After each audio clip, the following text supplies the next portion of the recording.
Hi there, welcome back to the channel. So I continue to have amazing interaction with my Ovation breadwinner that I got for my birthday. One of the things that had happened when I was looking at the auction was that there was this little fretboard chip right here on the 11th fret. And it looks so bad in the pictures, like you did a really nice close-up, which is a good idea. You know, get all the bad stuff out on the table first, you know. So you really got to get a good look at it, and it looked pretty rough. So it almost made me not want to get it for a minute, because I thought it was going to drive me nuts and it would be hard to fix or whatever, not fixable or something, which is ridiculous, because I talked to my guitar mentor, my guitar building mentor, Toby Russell, and he's like, anything wood can be fixed. It's just wood. And he was the one who told me how to fix it. So I just waited till I got the guitar, and I thought as soon as I got it, it was going to drive me nuts, and I'd like start wanting to fix it immediately. But when I got it home, when I got it out of the box and started playing it and stuff, what I thought was going to drive me nuts didn't really bother me that much. And in person, this little blemish was way less, you know, visible. And like when you look at the guitar, well, now it's fixed, but when you look at the guitar, you couldn't tell, you know, that it was really there, unless you knew. And then you could kind of see there was like a little mouse bite. You could feel it though, and I thought that was going to drive me nuts, but it didn't really bother me that much. And in fact, there was one spot where I could kind of dig my thumb in and like do some bends here. But then at some point when I was doing a slide up, I kept feeling it. I thought, you know, that would probably be better to have that smoothed out and filled in so that you don't feel it. The other thing is that when I asked Toby about it, he said, you know, I said, what about like wood filler? You know, what about spackle? Those are all possibilities, you know. Because I've done a little touch-up work on headstocks before with like wood filler. If there's like a little nib in the back or a little spot where you lost a little tiny piece or like the paint's gone, you can just kind of form it like a, you know, the same as the look of the wood with some wood filler and wait for it to dry and then sort of sand it just right, and there goes the little nick. You know, you can't even see it. And I thought maybe you could do something like that with the neck, but I don't think so, because you handle it so much, and sweat and, you know, liquids that occur when you play rock and roll guitar, you know, drool, beer, whatever's happening in clubs could get on it, water, and I think that would not work too great. So I was like, I saw a StuMag video where they used one of these deals where you have like the super glue, you know, with the controlled super glue with a syringe type thing with a needle, you know, and so you can administer the flow of, you know, better than you can out of the tube.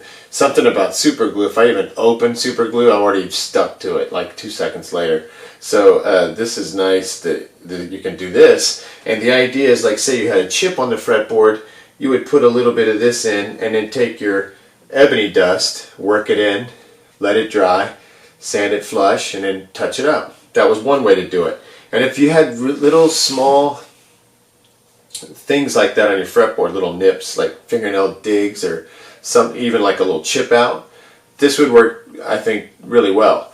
But once again, you know, Toby was like, that's a pretty big bite, you know, so I think there's a better method. And it's the method that he used on my guitar when I was working on this guitar before he took over and really kind of finished it for me. And then I had another guy here in town, once I got it all, I assembled it. But Toby really did the work, you know. He routed the body, and he helped me kind of get it set up at one point, because I couldn't even drill into this wood. It was so thick and dense, so I didn't want to mess it up. But at one point I made a glitch right here, and he sent it back to me with the little glitch fixed, and it looks like it's part of the wood, because it looks like this mineral that kind of grow in this black limba, and it was a black epoxy fix, he told me. I was like, I don't know what that means. But he was basically taking wood dust and mixing it with a dark epoxy, and then just filling the hole, you know, and sanding it flush. And it looks like, you know, it's seamless. You can't tell it's there. You can't feel it. It's perfect. So he recommended that for this, because it was just big enough to really kind of need a Band-Aid on there, as opposed to just filling it a little flush because it's just a little small glitch. This is actually, it took out the piece of binding, and it took out a piece of the fretboard, kind of, you know, like a mouse bite out of a cookie. So I didn't think I even cared, because like I said, it was so minor, and it wasn't cosmetically bugging me. I just thought, oh, this is the reason. It just popped into my head. I was doing a video the other day about stands, and I was looking at the stand, and I had thought about this guitar a lot. I wanted to make sure I was careful with it, so I ended up setting this up in an asymmetrical fashion where one side is higher than the other, one leg's higher than the other, and then this axe part, you know, is on the low side. Well, I think what happened to the guitar, and what would continue to happen to the guitar if I didn't think of this through, is say you play a show and there's some stage hand there or tech or whatever, and he needs your guitar and he needs you to go that way, and he's going to take your guitar and put it up for you. And it's like a fast thing that happens and you didn't expect it to occur. And let's say you had 3 stands there, and this one needs to go on this one, but he sticks it on your Les Paul stand, and when he puts it down, not realizing this bottom piece is the way it is, it flops over. And I think that's exactly what happened to this guitar, because on this side of the neck, where this little mouse bite was, there is one small little dent, and you can only see it in certain light, 2 more small dents almost right next to each other.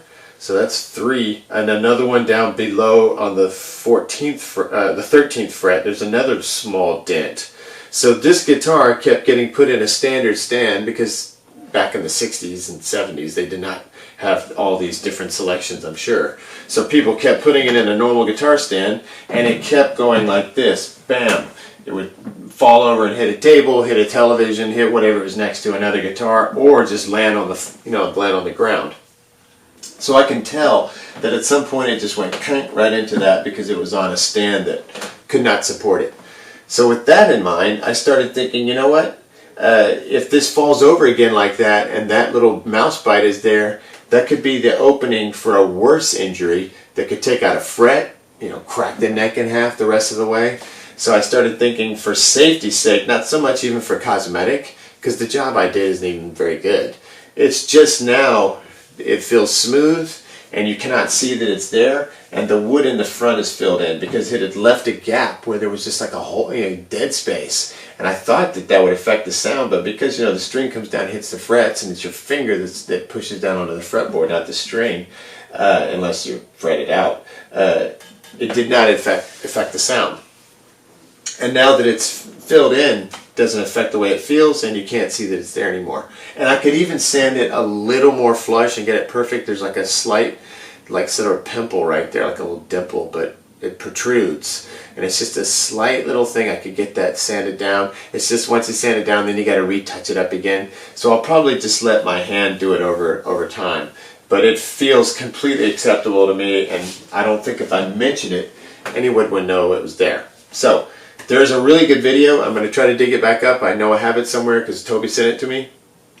And I'll try to link that. It's where a proper luthier goes through. He's got the guitar set up correctly, and he shows you really how to do this.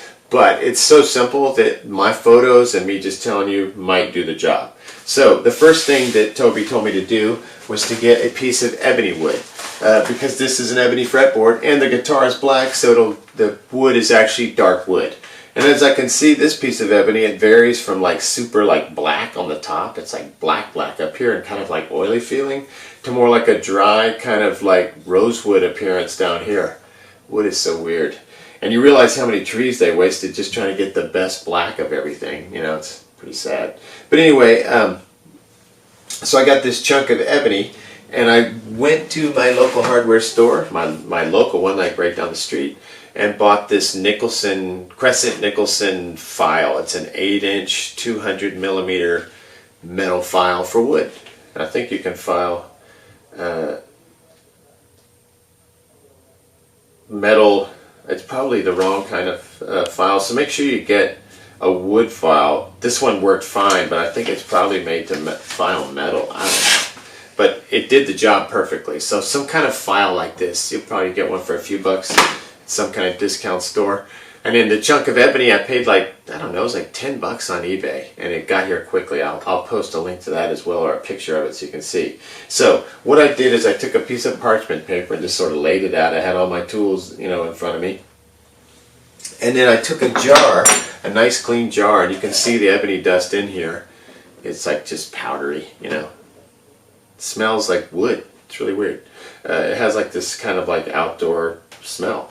And so anyway, I take the ebony, and I just did some filing. I just take it like this and just sort of ground it in here. It takes a while. It's a pretty, it's a time-consuming sort of task. But anyway, I got a nice amount of ebony powder there. So that was step one. And at that same hardware store, I purchased this JB weld. And I had purchased some before, but it was for metal only. I always purchased the stuff for metal when I should be using wood, apparently. But it was a metal one that it just kind of stayed sticky. It didn't harden on the wood like it was supposed to. But this stuff worked great. It's wood weld. You have a black tube and a brown tube. One tube is the stuff, and the other is like the hardener. Yeah, so you have resin, which is black, hardener, which is a lighter color. None of it was really black. It's sort of finished gray. But when you put the ebony in there, it gets way darker, and it takes touch-up paint really well. Okay, so you have the wood weld, and you've got to dump out like, maybe a dime's worth of this and a dime's worth of that, and I mix them together with like a razor blade. Then I take my beautiful ebony powder, mix that in as well. So now we have kind of a wood / epoxy component, mix that gets hard pretty quickly, but it gives you plenty of time to mix it up. It sort of starts with the consistency of like whipped honey, and then it continues to get harder and harder. And if you don't get it on there and form it, it'd be useless. But you have plenty of time. That's what I liked about it. You could use a guitar pick even. So what I did is I mixed it up. I got this clean. I didn't even take the strings off. I just loosened the low E and moved it over a little bit. There was no painter's tape. There's a shortage of supplies out there, so I just took some like light tack tape to just sort of protect this area here. But once again, there's nothing to really spill. It's not like super glue. What I love about what Tommy referencing me this video is that the mix is very easy to work with and not messy. Like, I would put on rubber gloves. I forgot to do that, and I ended up getting all on my hands. But if you put on rubber gloves, you could literally like use your finger to just sort of fill in the space. I ended up using my finger a lot to just kind of form it, kind of like Play-Doh on there. I let it get that hard. And I was a little worried it wouldn't dry, but boy did it set, and it set hard. It sets like fiberglass. It isn't going anywhere. It's very, it's on there. So, and a proper fix for this entire thing, if you ever wanted to do this, if I ever wanted to, would just be to replace this piece of the fretboard. Just cut it out and put a new piece of binding here and just have a new piece of wood. But I seriously doubt that will ever happen, because this is just such a small little glitch, and it's stronger than ever now. So anyway, I just sort of formed it on there, let it dry for about 3 hours, and I did a little sanding, realizing it was still kind of felt like putty, so I let it dry till the next day. And on the next day when I went to it, and it sanded like wood. It was perfect. So I started with some 125 just because I had clumped on so much that I had to kind of work it down. So I worked it down with the 125, then I went to like 400, and then from there it was like 1000 and a quadruple zero steel wool. And I just got it flush on both the top of the fretboard and on the side. And I think that the end results don't look great in those photos. Because, like I said, the original picture on eBay, it made it look bad. The chip looked bad. So the fix looks kind of bad too on camera, but in person, like if I was going to sell this guitar, I would of course have to mention it. But if you took it somewhere and somebody was looking it over, it would take a minute to ever notice it if you did. The whole guitar is like that. There's little glitches here and there, but it's so minimal. It's held its condition so well over the past 53 years, so this is not an issue. But I just wanted to make a long, boring video about it, just because I think that it's an easy way to fix little glitches in your wood, or if you have a little thing like this. It's very cheap, very easy. You'll save a trip to the luthier, less shutdown time for your instrument, and it was really safe. The only thing I'll say is you better make sure you want to do it, because once that stuff hardens, I was surprised. It's not like wood filler; it doesn't come off. It's like on there. Oh, for touch-up paint. So when I was totally finished, I had decided to use my daughter's like black fingernail polish, because that would give a nice little finish, and it would have some gloss to it. But this is kind of like a semi-gloss. It's not super glossy, and the binding is not super glossy. It's kind of like almost like a satin finish. So it didn't really need like super glossy paint. And on the fretboard, it is an ebony fretboard, but the ebony has like a slight kind of reddish tone to it if you look at it. And black Sharpie ink ended up matching perfectly, and that's what I used on the top. I mean, it looks really close. And then I originally used the fingernail polish, but I ended up doing some more sanding to get it more flush because it felt like a little bump on the side, and I got it sanded down pretty close to perfect. And so I had to recolor it, and I just decided to try the Sharpie again, and it worked better. And it's not a perfect match, but it's pretty close, because sometimes Sharpies go on way paler, like it's like a reddish black, you know, instead of like a deep black.